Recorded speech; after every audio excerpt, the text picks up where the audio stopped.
Good morning, everybody. It is just barely morning still. And welcome to the Wifey Wake Up podcast. I'm getting started a little bit late this morning, or a lot late, because I had a wonderful morning with my hubby. And this is a perfect topic for today as we're talking about intimacy. Hope you're all having a wonderful day. So let's talk about intimacy. And by intimacy, I hope you get it, wink, wink, what I'm actually talking about here and why it's so important to your husband to have intimacy and what specifically, and I think you know what it is that he really wants. Now, like I said, I had a wonderful morning this morning with my husband. We were spending time together talking. And we're certainly at a mature part of our relationship. And he has always really emphasized that he's loved spending time with me. And at first, sometimes it would get to be a bit much. But as time goes by, I just realize how lucky I am that I have a husband that we're a month away from being married for 24 years, and he still really, really wants to spend time with me. And I'm one of those types that's like, I got a to-do list, I've got to do this, got to do that. And I've really had to train myself to slow down, to be appreciative, and recognize that this is really a gift. A lot of husbands are going off to rush into their days. And here I have a husband who wants to spend some extra time with me in the morning. And anyway, so that's just a little peek into our life. So I had a wonderful morning this morning with him, and it's certainly a terrific prelude into today's topic. Before we dive in, I also want to share this. Now, intimacy, right? And I don't know about you, but when I hear certain words, like certain movies pop into my mind. Does anyone else, when you hear intimacy, you hear this?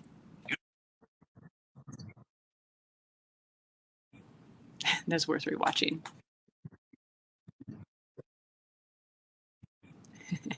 That's from Love Guru. And if you haven't seen it, I highly recommend it. Just a moment. It certainly took me a while to appreciate Mike Myers. And I just used to see those types of movies as just like silly guy movies, just like silly humor. But boy, the more I get into life and the more serious life is, it's like, yeah, we totally need those chill moments, right? So we're talking about intimacy. Okay, that was just, I had to show that again.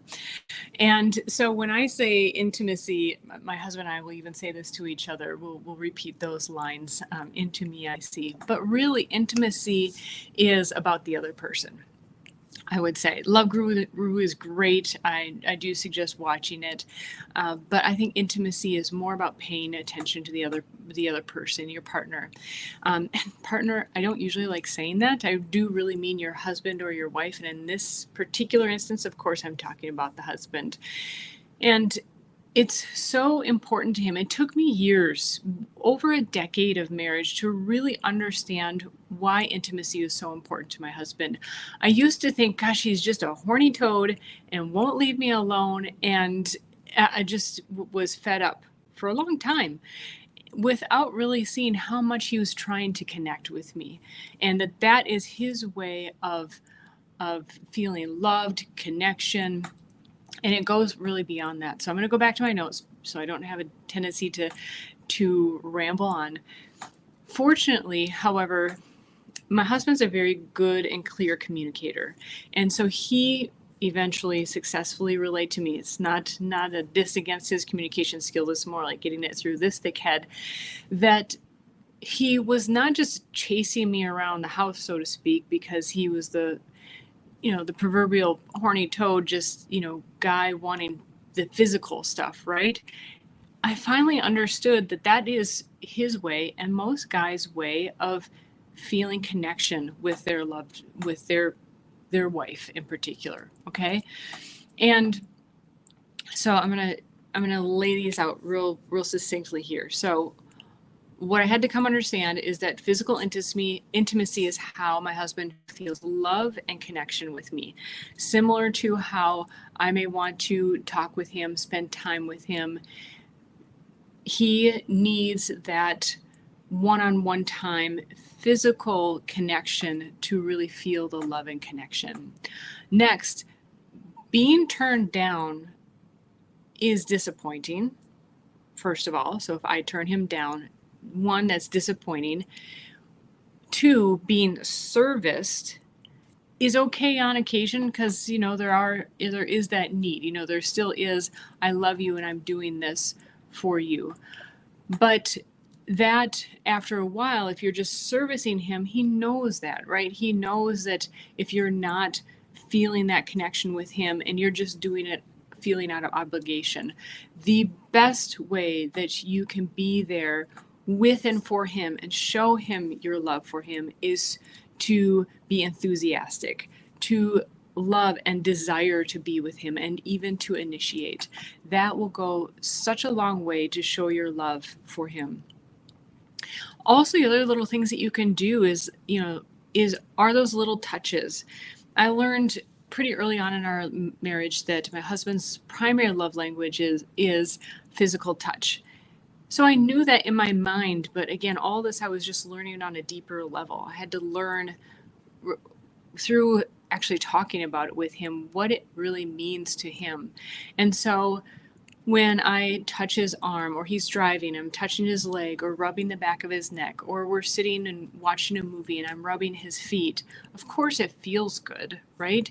But it's another way without,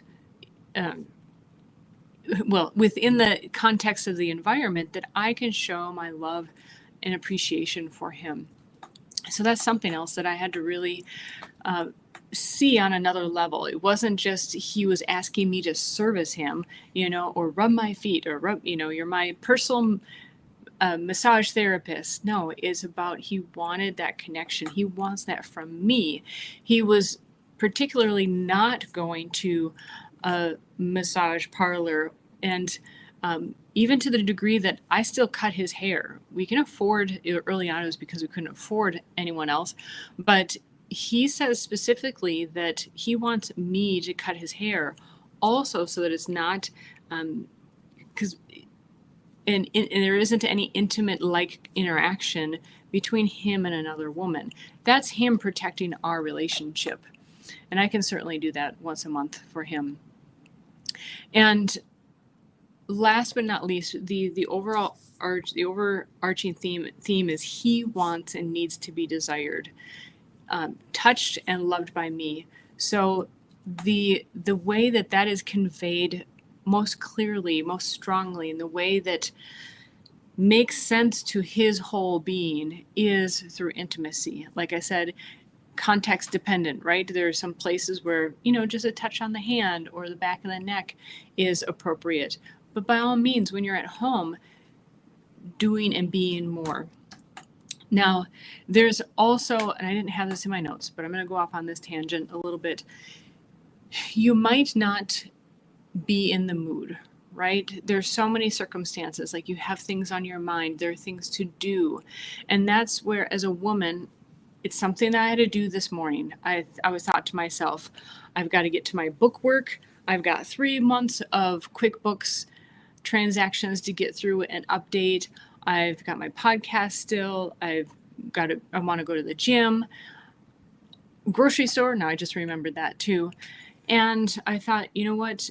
This morning, we were already talking about stuff that we were really connecting on. And I thought, you know what? I'm going to have breakfast early. I'm going to have breakfast with him. The conversation went a lot longer.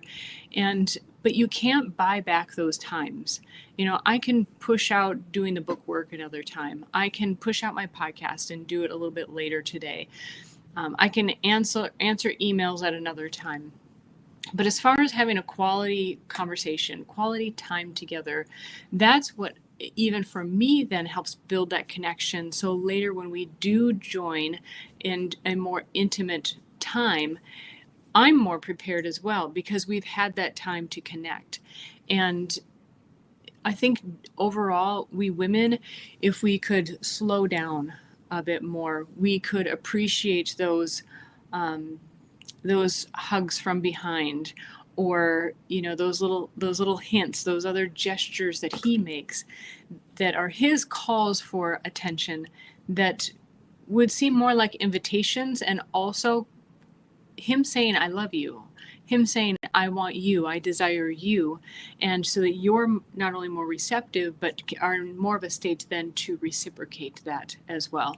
So that was a little bit of a side tangent, but that's certainly something that I've had to learn over time also. I think that's also, as a couple, especially if you're early in your relationship, if you can decide how many things you're going to take on in your life, to not overcomplicate things, not to put in too many things so that you're inadvertently nudging out that quality time that you can have together.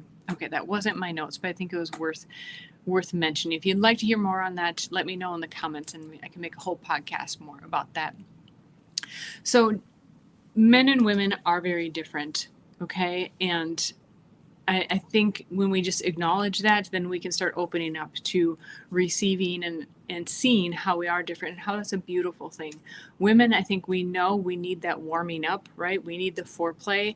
And guys, they can turn on a dime, right? They can be ready to go at a moment's notice, but they still want and need and love to have their love tank filled throughout the day. So it might just even be a text that says, I love you. It might be, or better yet, maybe you had a wonderful night a few nights ago, or even a couple weeks ago, and maybe you sent him the Apple Music. Apple Music, you can send the music to someone. You send the song that was playing, right? And say, remember this? Little things that keep him thinking about you and him knowing that he is on your mind. And that will go so far. Again, and then when you're in person, of course, those little touches, those little things. And thankfully, guys are fairly simple. That's going to work for most guys, but also ask him, maybe you're on a car ride, ask him, how is it that you like receiving love from me? How is it that you know that I love you and I desire you? And certainly more of the positive things, expressing appreciation is going to go so far. And just remember that, one criticism can really cut away a ton of appreciation. Okay, so I snuck in a few side tangents there. All right. Something to understand is also important to know about yourself. I know some people kind of knock on the 5 love languages, knowing your love languages, but once you get into it, it's really quite true. You will tend to give the love language that is your love language. So I really like acts of service and gifts. And so I tend to do that for other people, but physical touch is not high on my list, nor did I really grow up in an environment with, much physical touch, and then on top of that, like good feelings of physical touch. And so it's not high on my list. I mean, I love getting massages and facials and all that for sure, but I didn't understand why it's so top on my husband's list. And then in addition to it, that is just how men really feel that connection. And so I had to also really learn that, right? And get outside of myself. That's why it's funny that Love Guru says intimacy is into me, I see, but it is really actually about understanding the other person and how they perceive love and affection. And so that might be the case for you, especially if you keep butting heads about it, or you maybe not butting heads, maybe you're just slowly or rapidly tearing apart. It might be because you just actually don't have that frame of reference or understanding of why and how that's important to the other person, especially a guy. And if this is tough to grasp, and I'll just say for me, there were so many blocks to this. It was, why would I service my husband? Be of service. And that's going to be another podcast, that when you love someone, serving them is an absolute pleasure. I just didn't understand the physical touch thing, like I just mentioned, because of my own personal history and preferences. And then also it was so that made it even harder to grasp. So this was something, and this might seem very banal and just too simplistic, but sometimes it's those simple things that can get us over a hurdle. So imagine when you're petting a very receptive dog or a cat. You know, many dogs are, for example, cats, they can go either way. But maybe you're reaching down, they sniffed you, you're going to pet them, and they just show that they just love it, right? And that's why I really encourage couples, and especially women, to slow down. Notice what that does for the other person.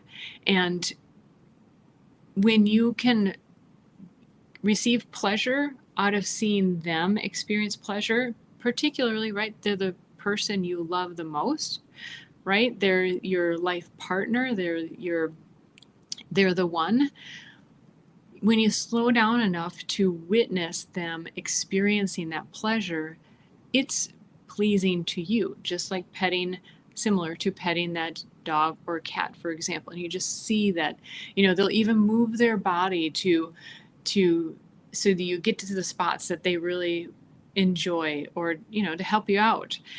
And I think we need to slow down and see that and appreciate that more in our spouses again. And again, I always teach from my 20-some years of marriage and experience. These are lessons that I learned over years, and I want you to learn them a lot faster and not have to go through all the hurdles and the struggles.